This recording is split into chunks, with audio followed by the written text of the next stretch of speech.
YouTube channel दीक्षा class study किस online platform पर जो आपके लिए हमेशा से कार्यरत है और आगे भी इसी प्रकार से कार्यरत रहेगा। आशा करते हैं आप सब एकदम मस्त होंगे, हम भी एकदम मस्त हैं। तो आज की जो क्लास है आपको पता है कि मैं कौन सी क्लास लेकर के आया हूं। तो class 10 BSB Kannada Hindi class मैं आपको लेकर के आया हूं। तो जैसा कि आपको पता है कि हम लोगों ने कंप्लीट कर लिया था ये किसला भाग 3 क्लास 8 का, या इसमें से हम लोगों ने चैप्टर कंप्लीट किया था बट में भी ये अकॉर्डिंग टू मी मुझे जहां तक लगता है शायद हमने कंप्लीट कर लिया था बाल गोविंद भगत को, मतलब चौथा चैप्टर हम लोगों ने बहुत ही अच्छे तरीके से कंप्लीट कर लिया था। अब हम लोगों को आगे बढ़ना चाहिए और आज के चैप्टर का जो नाम होगा उसका नाम है हुंड्रू का जल प्रपात। उसका नाम क्या है? हुंड्रू का जल प्रपात। सर पेंसिल सर, जैसा मैं लिख लेता हूं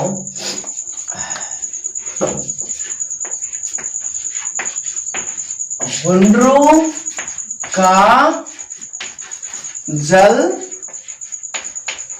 प्रपात, ये है हमारे अध्याय का नाम। शायद इस अध्याय का नंबर कितना है भाई? 5 है। चलिए शुरू करते हैं कि इसमें क्या पढ़ना है। जैसा कि आपको पता है कि सबसे पहले कोई भी चैप्टर की शुरुआत करने से पहले मैंने आपको बताया था कि किसी भी चैप्टर के बारे में आपको पता करना है, उसका सारांश अगर देखना है, उसमें क्या लिखा गया है, क्या बताना चाहता है, क्या क्या चीज नॉलेज की बात है, what is the importance of the chapter, chapter की क्या महत्वपूर्ण बातें रखी गई है, क्या जरूरत है इस चैप्टर का इस बुक में, इसके बारे में अगर आपको जानना है तो सबसे पहले आप क्या पढ़ो, वो है पाठ से पूर्व। क्या पढ़ो? पाठ से पूर्व। अब यह पाठ से जो पूर्व है यह क्या है? सर हमें तो कोई खंड दिखा ही नहीं, पाठ से पूर्व है क्या? पिछले अध्याय में बनाने में, उससे पिछले अध्याय में पढ़ाने के लिए बोला था, इसमें चर्चा किया था मैंने कि आप लोगों के पुस्तक में जो पीला वाला क्षेत्र आप देख रहे हैं यही है पाठ से पूर्व, मतलब अध्याय शुरू करने से पहले आप यह पढ़ लें। बहुत अच्छा क्वेश्चन पूछता है कि इसका सारांश लिखे, तो सारांश इस पूरे के पूरे चैप्टर का नट सेल में पूरी की पूरी चर्चा किया गया है, तो इसमें किया गया, इसलिए मैंने इस सेक्शन का नाम दिया है क्या? पाठ से पूर्व। अब चलिए इसको पढ़ते हैं और जानते हैं कि आखिरकार इस चैप्टर में हमको पढ़ना क्या है, हमें क्या क्या देखने को मिलेगा, क्या क्या मतलब क्या इंपॉर्टेंस है हमारी लाइफ में इस चैप्टर का, आखिरकार क्यों दिया गया आपको इस चैप्टर, इसके बारे में इसमें चर्चा की है। चलिए सुनते हैं। सामान्यतः यात्रा वृत्तांतों में पारंपरिक रूप से महत्वपूर्ण धार्मिक और सांस्कृतिक स्थानों का वर्णन किया जाता है। बिल्कुल हम लोगों ने जो नॉर्मल जहां तक देखा है, हम लोग जब भी यात्रा वृत्तांत की बात करते हैं तो किसी धार्मिक जगह पर, किसी पौराणिक जगह पर, पहाड़ों पर, नदियों पर, मतलब कुछ प्राकृतिक छटा के रूप में देखते हैं, उसके बारे में चर्चा मिलता है हम लोगों को। तो ये कह रहे हैं क्या कि यात्रा वृत्तांतों में पारंपरिक रूप से महत्वपूर्ण धार्मिक और सांस्कृतिक स्थानों का वर्णन किया जाता है। बिल्कुल सही बात है। देखो धार्मिक और सांस्कृतिक स्थान, इसके बाद को समझिए ये वर्ड क्यों दिया गया। आखिरकार जो धार्मिक हम लोग देख रहे हैं इसका मतलब क्या होता है, और दूसरा हमारे पास जो है वो है सांस्कृतिक, इसका मतलब क्या होता है। देखिए जो धर्म से संबंधित क्षेत्र होगा उसे हम धार्मिक क्षेत्र कहेंगे, और जो हमारे संस्कृति से संबंधित क्षेत्र होगा वो हमारा क्या कहलाएगा? सांस्कृतिक क्षेत्र कहलाएगा। देखिए एक बात ध्यान देनी होगी, हर धर्म का कोई ना कोई संस्कृति होता ही है, ये इसी से जन्म लिया हुआ है। जब धर्म है तो उसकी संस्कृति होगी। जैसे हम लोगों के धर्म में हम लोग को क्या है कि छठ पूजा हम लोग करते हैं, भगवान सूर्य की पूजा कर रहे हैं, तो छठ पूजा उनके लिए यह हमारी संस्कृति में है, हम लोग ऐसा कर रहे हैं, यह हमारे धर्म के अनुसार चल रहा है। तो हो गया धार्मिक और सांस्कृतिक रूप से। समझ में आ रही बात? आप लोग के धर्म में भी इस हिसाब से होगा, आप लोग जिस धर्म को मानते हो। तो ये हो गया सामान्यतः यात्रा वृत्तांतों में पारंपरिक का मतलब जब अतीत कालों से चलता आ रहा है, निरंतर चलता आ रहा है, पारंपरिक रूप से महत्वपूर्ण धार्मिक और सांस्कृतिक स्थानों का वर्णन किया जाता है। हुंड्रू का जलप्रपात, हमने जो लिखा हुंड्रू का जलप्रपात आदिवासी संस्कृति की विशिष्टता को उभारने वाला यात्रा वृत्तांत है। कहने का मतलब आदिवासी लोग, एक वर्ड है हमारे पास, उसका नाम क्या है? आदिवासी। अब इसको समझते कि क्या है आदिवासी। ध्यान दीजिए ये आदिवासी, एक ही डायलॉग में हमेशा लगाता हूं, सबसे पहले तोड़ेंगे उसके बाद जोड़ेंगे उसके बाद बोलेंगे। और इसको तोड़ेंगे तो आदि और वासी, आदि का मतलब प्राचीन समय से और वास का मतलब निर्भर करते थे। प्राचीन समय के लोग कहां निवास करते थे? जंगलों में निवास करते थे। तो जंगलों में निवास करने वाले व्यक्ति को हम लोग क्या बोलेंगे? आदिवासी। पुनः मैं इसको समझाने की कोशिश करता हूं, ध्यान दीजिए इस यह वर्ड कैसे है। आदिवासी, मैं बोल रहा हूं क्या, आदिवासी।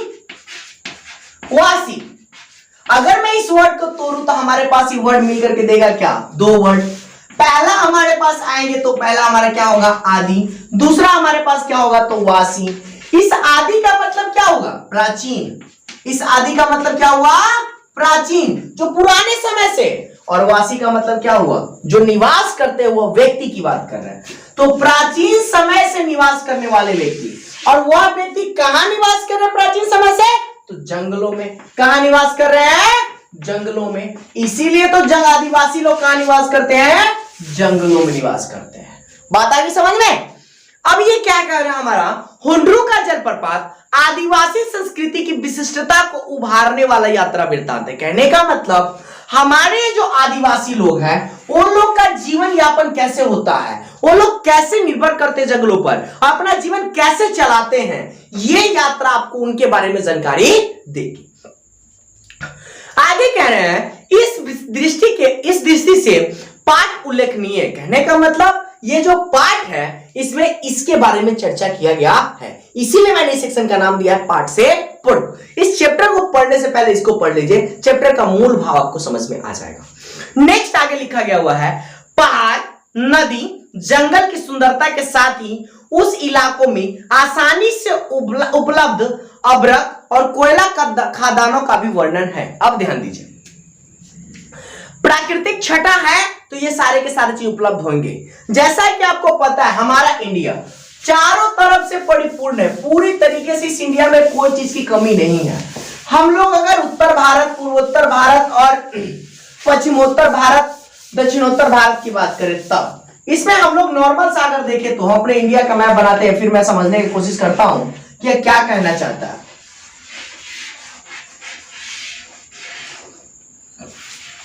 सॉरी, अगर इसको देखें गौर से तो हमारे इंडिया में किसी भी चीज की कमी नहीं है।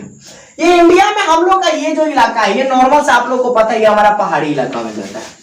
ये हमारा पहाड़ी इलाका हो गया, इसके बाद ये हमारा मध्य क्षेत्र वाला जो इंडिया वाला क्षेत्र बचता है यह हमारा क्या कहलाता है, कि हमारा पठारी इलाका कहा जाता है।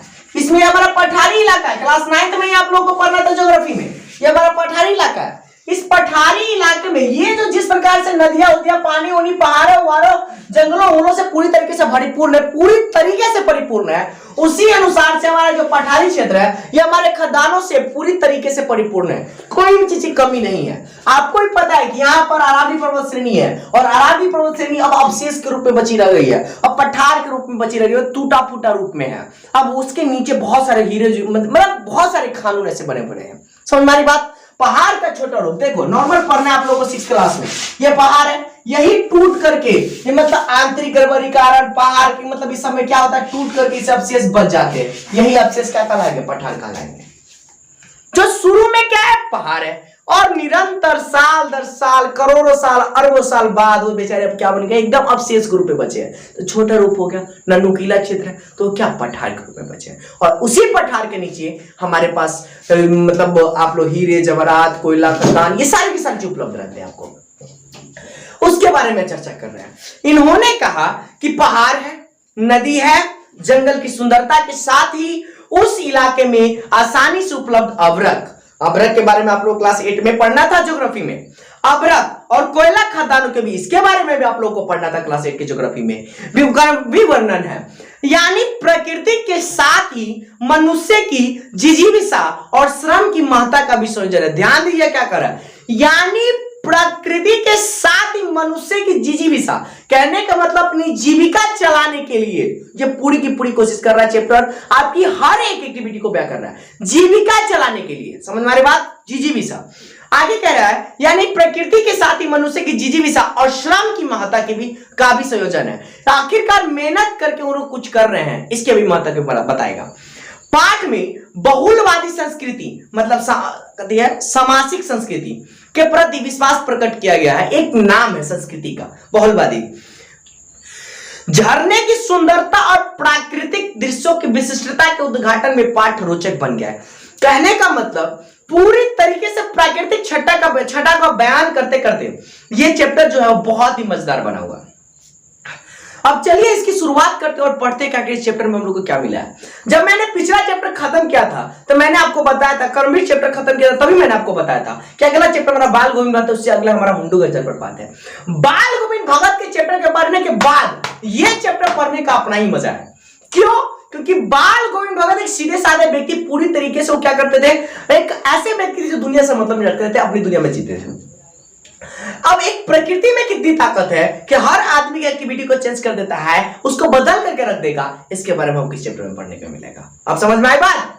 चलिए इसके बारे में हम पढ़ते हैं। छोटा नागपुर स्वर्ग का एक टुकड़ा है। ध्यान दीजिए, छोटा नागपुर स्वर्ग का एक टुकड़ा। जिन्होंने भी लिखा, गजब का लिखा। क्या लिखा उन्होंने?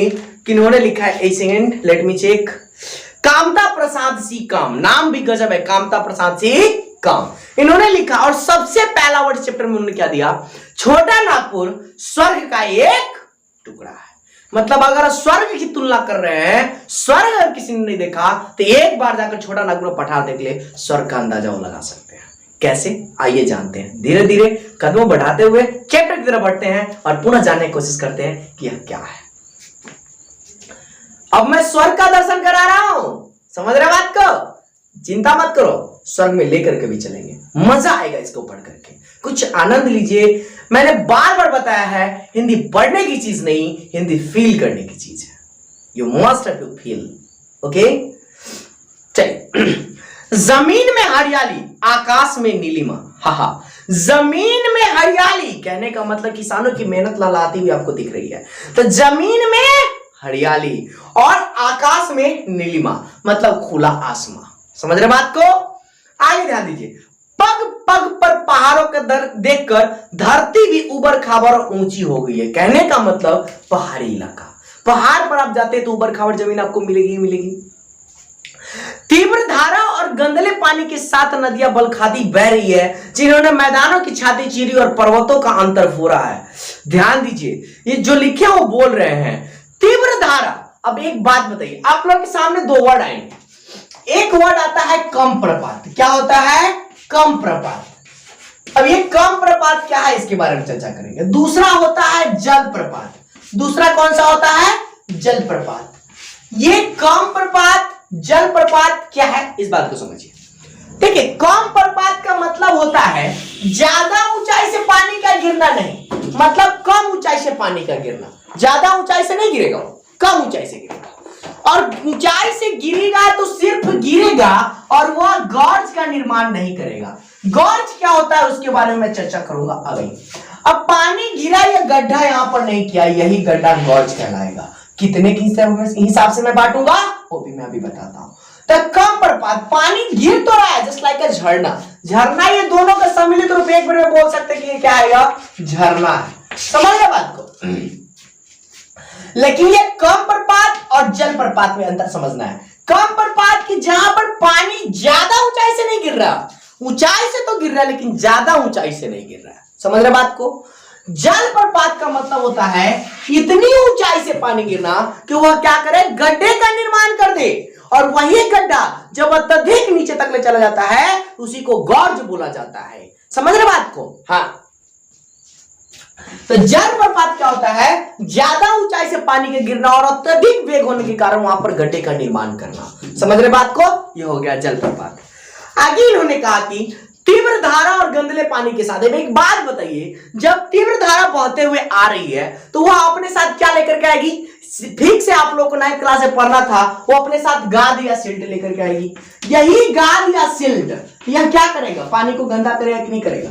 एब्सोल्युटली पानी को गंदा करेगा गाद या सिल्ट। तो गाद या सिल्ट पानी को गंदा कर रहा है, इसीलिए तो उन्होंने लिखा क्या कि तीव्र धारा और गंदले पानी के साथ नदियां बलखाती बह रही है। मतलब अपने ही वेग में मग्न होकर चारों तरफ से खुशियां बटोर कर और चारों तरफ अपनी खुशियां को बांटते हुए नदियां क्या कर रही है? बह रही है। आगे उन्होंने लिखा, जिन्होंने मैदान का छाती चीरा और पर्वतों का अंतर फोड़ा। पर्वतों का वह क्षेत्र तोड़ करके अब फिर जब पानी पर्वतों को छेद करके उनके सीना फाड़ करके जब नीचे गिरती है तो धरती का भी सीना फाड़ करके तब अपना रास्ता बनाती है। किसी ने सच ही कहा है, अगर तुम्हें अगर किसी तरह बनना है तो जल की तरह बनो, और कि जल कभी रुकते नहीं है, वो अपना रास्ता खुद बनाना जानते हैं। समझ रहे बात को? वह तभी रुकता है जब वह चाहता है। तो जल की तरह अपने आप को ढालिए, वह जिस परिस्थिति में उसको डालिएगा वह उसी परिस्थिति में ढल जाता है। ग्लास में डालो ग्लास करो, लोटा में डालो लोटा करो, प्लेट में डालो प्लेट करो, समुद्र में डालो तो समुद्र का रूप ले लेता है। अपने आप को इस तरह ढालो ना कि चाहे कितनी भी समस्या क्यों ना आ जाए, वो सारी की सारी समस्या तुम्हारे अनुसार चले, वो उसके अनुसार आप ना, आपके अनुसार वह चले। समस्या को भी यह कहना पड़ जाए यार मैं क्या समस्या बनूं इसके लिए, ये तो खुद मेरे लिए समस्या है। बात आ रही समझ में? समस्या को भी यह कहना पड़ जाए यार मैं इसके लिए समस्या नहीं, यह खुद मेरे लिए समस्या है। जब दुख भी आपके पास आए ना तो आपके अंदर इतनी ताकत होनी चाहिए, उसके साथ इतना सेलिब्रेट करो दुख को कि दुख भी यह कहने पे मजबूर हो जाए यार मेरे आने पर इसका कोई फर्क ही नहीं पड़ता यार, इज्जत ही नहीं है मेरी यहां। समझ रहे बात को? इतने अच्छे तरीके से सेलिब्रेट करो। चलिए आगे इन्होंने कहा क्या, झाड़ी झुरमुटों पेड़ पौधे और लता गुल्मों के साथ जंगल अपनी जगह पर आबाद है, जिन्होंने जंगली जानवरों को शरण दिया, बेहतरीन सड़कें जिनके बनाने में ठेकेदारों के कम तरद्दुद और विभाग को कम व्यय पड़ा, और सांप की तरह भागी जा रही है, और उन्हीं के साथ कुछ सवारी पर कुछ पैदल मुसाफिर भी द्रुतगामी से चले जा रहे हैं। बात को समझिए क्या कहना चाह रहा है। पूरी की पूरी इतना ही लाइनों में लेखक ने उसकी पूरी की पूरी प्रकृति छटा को बयां कर दिया है, वहां पर उपस्थित हर एक चीज को बयां करके रख दिया। ये 4 लाइन है। और क्या, चलिए देखते हैं। कह रहे हैं झाड़ी झुरमुटों पेड़ पौधों और लता गुल्मों के साथ जंगल अपनी जगह पर आबाद है। जंगल क्या, पेड़ पौधे का जो दुकान होता है, दुकान कह सकते हैं भी क्या, पेड़ पौधों का जो भंडार है एक तरह से सीमित क्षेत्रों में, वो जंगल कहलाएगा भाई। तो वही तो कह रहा है झाड़ी झुरमुटो, कहने का मतलब क्या, नदी का किनारा वाला क्षेत्र, पूरी तरीके से नदी का किनारा मस्त है। तो झाड़ी झुरमुटो पेड़ और पौधों के और लता और गुल्मों के साथ सारा का सारा जंगल अपने जगह पर आबाद है, जिन्होंने जंगली जानवरों को क्या किया, शरण दिया। वही जंगली जानवर उसी जंगल में रह रहे हैं। बेहतरीन सड़कें जिनके बनाने में ठेकेदारों को कम तरद्दुद और विभाग के कम व्यय पड़ा, ठेकेदारों को भी कम, और ये तरद्दुद विभाग का जो कह रहे हैं, जो बनाने वाले इसके लिए जो जिम्मेदार है, वो विभाग को भी क्या पड़ा, पैसा कम पड़ा। आगे कह रहे हैं सांप की तरह भागी जा रही है कौन, ये सड़कें, और उन्हीं के साथ कुछ सवारी पर कुछ पैदल मुसाफिर भी द्रुतगामी से चले जा रहे हैं, अपनी रफ्तार में अपनी मगन में दुनिया को जीते हुए मुसाफिर की तरह बढ़ते जा रहे हैं। याद आया बाल गोविंद भगत का वो गीत, गठरी में लागल चोर मुसाफिर जाग जरा। याद होना चाहिए आपको हर एक बात, पिछले चैप्टर में ही मैंने पढ़ाया है। ये देखिए लिखा हुआ है, मुझे जगह भी याद है, लिखा हुआ है यार, बाल गोविंद भगत का संगीत जाग रहा है और जगा भी रहा है। क्या कहते हुए, तेरी गठरी में लगा चोर मुसाफिर जाग जरा। आहा, तेरा गला खराब है, तबीयत खराब थी, चलिए फिर से मैं गा रहा हूं। तेरी गठरी में लगा चोर मुसाफिर जाग जरा। मजेदार है अपने आप में यह, और इसी बात पे मुझे यह बात याद आया तो मैं आपको बता दिया हूं। यह मुसाफिर अपने रास्ते को यूं जीते चले जा रहे हैं जैसे उनकी मंजिल आ गई जस्ट कुछ ही कदम दूर है, और अपनी कदम को तब तक वो नहीं रोकना चाहते जब तक अपनी मंजिल को पा न ले। चलिए आगे चलते हैं। धरती पर आदिवासियों का नृत्य हो रहा है और आसमान में बादल आंख मिचौली खेल रहे हैं। जन जन के कंठ में मादक गीतों की सृष्टि हो रही है, जिनसे पहाड़ और मैदान गूंज रहे हैं। जंगली जानवरों की आवाज के साथ जंगल का कोना कोना बोल रहा है। विचित्र विचित्र पंछियों के चहकने से पेड़ों की शाखा शाखा शाखा गुलजार है। वाह, प्रकृति छटा ऊपर तो उन्होंने बता ही दिया, अब रियल छटा अब बता रहे हैं क्या, जो इनकी निगाहों ने देखा। ध्यान दीजिए, धरती पर आदिवासियों का नृत्य हो रहा है और आसमान में बादल आंख मिचौली कर रहे। कहने का मतलब ये वही मौसम जो बाल गोविंद भगत के बारे में मैंने बताया था। हल्की हल्की सी बारिश की बूंदें चल रही है। हर व्यक्ति के हाथ में क्या है? वो बिछन है धान का। एक धान का बिछन लिया, बाल गोविंद भगत का गाना जिस प्रकार से बोल जो निकल रहा है उसी अनुसार से वो जिस प्रकार से बिछन क्या कर रहे हैं, बो रहे हैं, और लोगों के वोट उसी प्रकार से ऊपर और नीचे कर रहे हैं। सुनकर के मजेदार हो रहे हैं, बच्चे खिलकना शुरू कर देते, बच्चे अपने मग्न हो जाते हैं। यहां तक कि महिलाएं मेरे पर जो बैठी हुई है उनके वोट भी ऊपर नीचे करके गाना शुरू कर देते हैं। बिल्कुल उसी प्रकार की बात कर रहे हैं कि आज का ये जो मौसम था, जिसका ये जो लेखक लिखे हैं, उन्होंने बताया कि नीचे जो धरती है वह आदिवासियों के नृत्य से पूरी की पूरी जगमग है, और आसमां प्रकृति की छटा, बारिश की छटा से पूरी की पूरी मगन है। वह भी आंख मिचौली करने के लिए तैयार है। और यहां ऐसा महसूस हो रहा है जैसे प्रकृति भी उस आदिवासी के नृत्य में मग्न होने के लिए तैयार बैठी है। वह भी चाहती है कि मैं भी नाचूं, इन आदिवासियों का हिस्सा बनूं। वह चाह रही है। आगे उन्होंने कहा, जन जन के कंठ में मादक नृत्यों की सृष्टि हो रही, जिसने पहाड़ और मैदान गूंज रहे हैं। कहने का मतलब जितने भी व्यक्ति उनके सामने थे वो सब के सब अपने आप में मग्न और गा रहे हैं, झूम उठ रहे हैं। और चारों तरफ जब पहाड़ हैं तो एक वर्ड जो निकल रहा है, चारों तरफ से आवाज गुंजमान होकर के आकाश को क्या कर रहा है? गुंजायमान बना रहा है। जंगली जानवरों की आवाज के साथ जंगल का कोना कोना बोल रहा है। कहने का मतलब जंगली जानवर भी उतावले हो रहे हैं। मौसम ही कुछ ऐसा है, प्रकृति है ना, बहुत कुछ करवा देती है। जब भी आप देखिएगा ये जो कुछ भी आपके साथ गलत होने वाला होगा ना, तो प्रकृति आपको पहले ही सचेत करती है कि युधिष्ठिर कुछ ना कुछ तो गलत होने वाला है। क्या? हमारे पास निगाहें नहीं है, हम नहीं देख पाते हैं उसको। हमारे पास अगर क्षमता होती तो हम उस चीज को समझ पाते कि आखिरकार ये क्या है, वो कौन सी प्रॉब्लम है जो आने वाली है, ऐसी क्या समस्या है। ये ताकत हमारे अंदर नहीं है, हमने इस चीज को नहीं फील करना सीखा। जंगली जानवरों की आवाज के साथ जंगल का कोना कोना बोल रहा है। विचित्र विचित्र पक्षियों के चहकने से पेड़ों की शाखा गुलजार है। मतलब पंछियां भी नाच रही है और उनका आवाज भी नाच रहा है। पूरी की पूरी प्रकृति छटाई अपने आप में क्या है? मग्न हो गई है। आगे ध्यान दीजिए।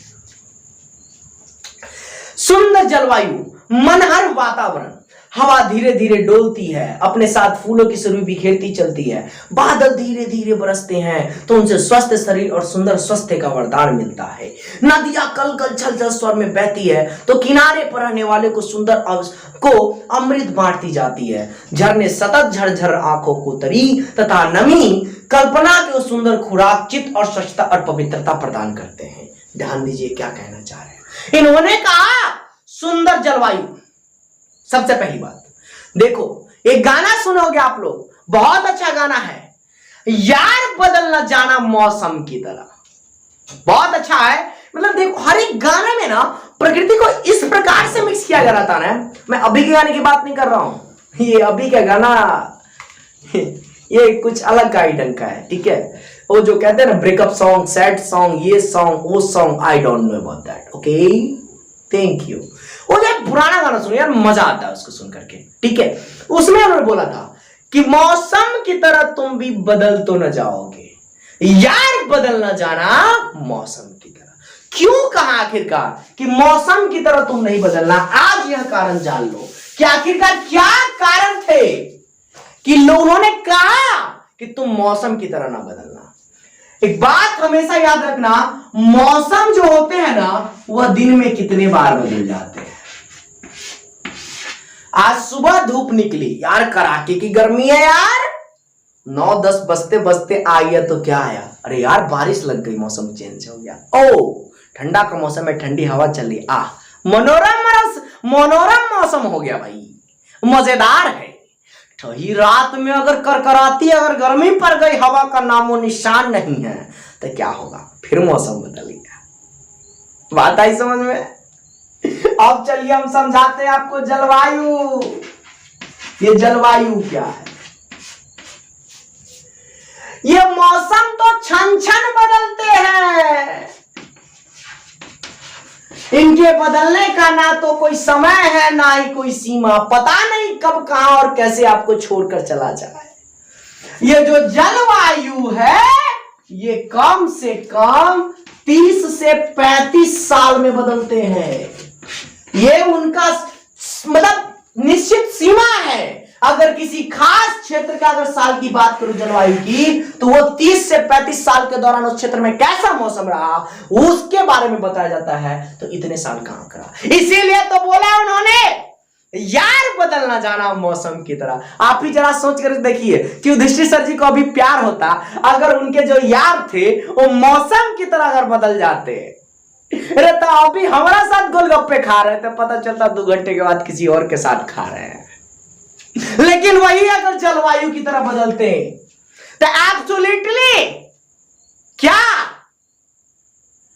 अरे हम मान लीजिए 30 साल के हैं, 30 साल में मेरा यार भी है, हमने शादी कर ली। 35 साल बाद अगर वो बदलते हैं, अरे मान लीजिए 20 साल के शादी कर लिए, 22 साल के शादी कर लिए, अगर वही मेरा यार बदलता है अगर यह 30 से 35 साल बाद, तो जरा जोड़ लीजिए 35 साल में कितना, 22 साल, कितना पूरा 5 दूनी 7 3 दूनी 5। आपने सरकारी उम्र 60 साल में से मात्र 3 साल कम है। आपने पूरी उम्र जिंदगी जी ली सरकारी डाटा के अनुसार से। उसके बाद आपका यार बदल भी जाता है तो क्या फर्क पड़ता है, जाएंगे कहां, घूम के तो हमारे घर आएंगे। बात आ रही समझ में? तो यार बदलना जाना मौसम की तरह, हमेशा बदलना जलवायु की तरह। क्योंकि जलवायु की तरह बदलोगे तो मेरे बगैर रह नहीं पाओगे, क्योंकि वैसा का वैसा ही रहेगा वो। समझ में आ रही बात? इन्होंने लिखा सुंदर जलवायु, मनहर वातावरण, कहने का मतलब मन को हर लेने वाला वातावरण। जलवायु ही ऐसा है, मानसूनी जलवायु हमारे भारत की, जो आता है भारत का ही होकर रह जाता है। मजा ही कुछ और है यार, इसका मजा ही कुछ और है। क्या कमी है हमारे इंडिया में? सब कुछ है हमारे इंडिया में, एवरीथिंग। हवा धीरे धीरे डोलती है, अपने साथ फूलों की सुरभि बिखेरती चलती है। ऐसे मौसम, आसमान में बादल लगे हो, नीचे आदिवासियों का नृत्य चल रहा हो, कल कल नदियां बह रही हो और उसमें हवा अपना रंग ना बिखेरे, आपको ऐसा लगता है? हवा भी नहीं रह सकती ना, वह भी अपने मगन में मंद चाल के अनुसार से बह रही है। और उसके बहाव में फूल कैसे कंट्रोल करे यार, फूल भी उनके साथ बह रहा है। और इस महक के साथ जो भी उसको महक को ले ले, रम जाता उस मनहर वातावरण में। आगे देखो उन्होंने बोला बादल धीरे धीरे बरसते हैं तो उनसे स्वस्थ शरीर और सुंदर स्वास्थ्य का वरदान मिलता है। देखिए आ गया, बादल भी बरसने लगे। ओ एक गाना भी चला है सर, कौन सा गाना है सर? बादल से भी कह दो मेरा यार हंस रहा है, बारिश की जाए। बहुत फेमस गाना है यार, बहुत चला था यार। मतलब ये मेरा यार हंस रहा है, बारिश की जाए। एक मतलब कभी यह संभव है, आप समझ रहे बात को, कि किसी का यार हंस दे तो बारिश हो जाए। अगर ऐसा होता तो किसान आज तक के बेचारे भूखे नहीं मरते। उसके यार को बुलाते, उसको वहां पे हंसवाते, बारिश हो जाती। सीधी सी बात है। लेकिन कभी ऐसा संभव है? ये संभव है तो सिर्फ और सिर्फ काल्पनिक दुनिया में ही। और काल्पनिक दुनिया का दिमाग कौन देता है? हिंदी की पुस्तक। तो फील करो, पता ही समझ। बादल धीरे धीरे बरसते हैं तो उनसे स्वस्थ शरीर और सुंदर स्वास्थ्य का वरदान मिलता है। बिल्कुल सही बात है। नदियां कल कल छल छल स्वर में बहती हैं। जब झरने से पानी गिर रहे हैं, इतनी सुंदर सी आवाज आती है ना, पानी गिरा छक, और वहां से बहते हुए निकल रही है। मजा ही कुछ और है इसका। स्वर में बहती है तो किनारे पर के रहने वाले को अमृत बांटती जाती। बिल्कुल सही बात। झरने सतत पर झरझर आंखों की तरह तरी तथा नमी कल्पना और सुंदर खुराक चित्र को स्वच्छता और पवित्रता प्रदान करते हैं। मतलब वहां की जो नमी है, पूरी छटा है जो लोगों के मन को मोह लेती है। खानों में कोयला और अबरक, जंगल में तरह तरह के लकड़ी, फूल फुनगियों पर नाचती तितलियां, फल भार के झुके जा रहे पेड़, शोभा संपन्न अवर्णनीय घाटियां, सुषमा की दर्शनीय नदियां और हरितिमा वाले मनमोहक मैदान, मन पर जादू जैसा असर करने वाले पर्वत, मस्त निवासी, इन सब के साथ ये छोटा नागपुर है। वाह, इस छोटा नागपुर को डिफाइन करने के लिए लेखक ने इतने सारे के सारे वर्ड लिखे हैं। सोचकर बताइए आखिरकार उनको कितना अच्छा लगा, कितना भाया होगा। काश हम भी वहां होते। चलिए कोई बात नहीं, क्या पता कि पिछले जन्म में हम ही थे, कुछ भी हो सकता है। इतना ज्यादा नहीं बोलना चाहिए, सॉरी सर, आगे ध्यान दीजिए। इन्होंने बोला खानों में कोयला और अभ्रक, मतलब प्राकृतिक छटा तो ऑलरेडी उपलब्ध है वहां पे, कोई दिक्कत नहीं है। जंगल में तरह तरह के लकड़ी, जंगल भी अपने आप में कम नहीं, हर चीज उपलब्ध है वहां पर। फूल फूल के ऊपर नाचती तितलियां, तितलियां भाई महकने वाले फूल है तो तितलियां तो होंगे ही। फल भार से झुके जा रहे, मतलब पेड़ भी अपने आप में लबालब भरा हुआ है पेड़। उनके टहनियों, मतलब इतने भार है उनके फल में कि अब टहनियां झुकती चली जा रही है। शोभा संपन्न अवर्णनीय घाटियां, इतना सुंदर घाटियां कि वहां पर जाकर के बोलो hello hello hello hello hello, आवाज टकरा कर क्या मजा आई कुछ पड़ा उसका। अवर्णनीय, सुषमा की दर्शनीय नदियां, हरितिमा वाले मनमोहक मैदान, मतलब पूरी तरीके से चारों तरफ से हरियाली हरियाली वाले मैदान, मन पर जादू जैसा असर करता है करने वाले पर्वत और मस्त निवासी, इस सब के साथ है यह कौन सा छोटा नागपुर। आज की कथा सर यहीं पे समाप्त करते हैं। तो आज के लिए हम इतना रखते हैं। छोटा नागपुर पठार के हम पूरी की पूरी डिटेल यहाँ पर हम लोग देख लिए। छोटा नागपुर का एक शीर्षक हम लोगों ने देखा कि इसमें क्या थे, क्या है, या क्या कहना चाहता है लेखक, इसके बारे में हम लोगों ने देख लिया। अब हम लोग आएंगे तो छोटा नागपुर के इस पॉइंट से हम लोग आगे बढ़ेंगे, कल के वीडियो में देखेंगे। आज के लिए इतना ही, तब तक के लिए bye, keep smiling and keep smiling, bye, thank you so much. हमेशा खुश रहो, क्योंकि तुम तभी दूसरे को खुश कर सकते हो जब तुम खुद खुश हो। जब तुम्हारे अंदर खुद को खुश रखने की ताकत नहीं है, तुम दूसरे को खुश कभी नहीं रख सकते। You must have to firstly keep a smile, then after you have to just keep a smile. जब तक तुम खुद खुश नहीं रह सकते, दूसरे को कभी खुश कर ही नहीं सकते, क्योंकि तुम्हारे अंदर संतुष्टि होगी तभी तुम्हारे चेहरे पे स्माइल होगी। और जिसके पास संतुष्टि है उससे बड़ा धनी इस दुनिया में कोई नहीं है। बाय, जय हिंद, जय भारत, थैंक यू।